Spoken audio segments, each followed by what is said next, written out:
ରାୟଗଡ଼ା ଜିଲ୍ଲା ମୁନିଗୁଡ଼ା ବ୍ଲକ ପ୍ରଧାନମନ୍ତ୍ରୀ ନରେନ୍ଦ୍ର ମୋଦିଙ୍କ ଦ୍ୱାରା ଆରମ୍ଭ ହୋଇଥିବା ଯୁଗାନ୍ତକାରୀ ପଦକ୍ଷେପ ହେଉଛି ଭାରତ ସରକାରଙ୍କ ସୁସ୍ଥ ନାରୀ ସଶକ୍ତ ପରିବାର ଅଭିଯାନ।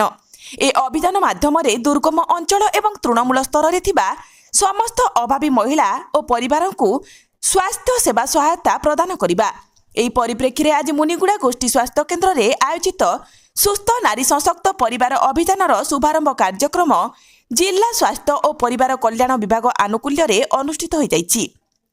ସ୍ୱାସ୍ଥ୍ୟକେନ୍ଦ୍ର ମୁଖ୍ୟ ଚିକିତ୍ସାଧିକାରୀ ଆଶିଷ କୁମାର ପଣ୍ଡାଙ୍କ ତତ୍ତ୍ୱାବଧାନ, ମୁନିଗୁଡ଼ା ପଞ୍ଚାୟତ ସମିତି ଅଧ୍ୟକ୍ଷା ଦୁଃଖିନୀ ନୁନୁକାଙ୍କ ସଭାପତିତ୍ୱ ଏବଂ ସ୍ୱାସ୍ଥ୍ୟ ସମ୍ପ୍ରସାରଣ ଅଧିକାରିଣୀ ସଂଯୁକ୍ତା ଗମାଙ୍ଗଙ୍କ ସଂଯୋଜନାରେ ଆୟୋଜିତ କାର୍ଯ୍ୟକ୍ରମରେ ମୁଖ୍ୟ ଅତିଥି ଭାବେ ରାୟଗଡ଼ା ଜିଲ୍ଲା ଡିଏଲ୍ଓ ଡକ୍ଟର ମମତା ଚୌଧୁରୀ, ସମ୍ମାନିତ ଅତିଥି ଗୋଷ୍ଠୀ ଶିକ୍ଷାଧିକାରୀ ଗଣେଶ ସବର, ସିଡିପିଓ ଗୀତାରାଣୀ ସାହୁ, ସମାଜସେବୀ ରାମଚନ୍ଦ୍ର ବେହେରା ପ୍ରମୁଖ ଉପସ୍ଥିତ ରହି ଆନୁଷ୍ଠାନିକ ରୂପେ ଏହି ସ୍ୱାସ୍ଥ୍ୟ ଅଭିଯାନ ଓ ଶିବିରର ଶୁଭାରମ୍ଭ କରିଥିଲେ।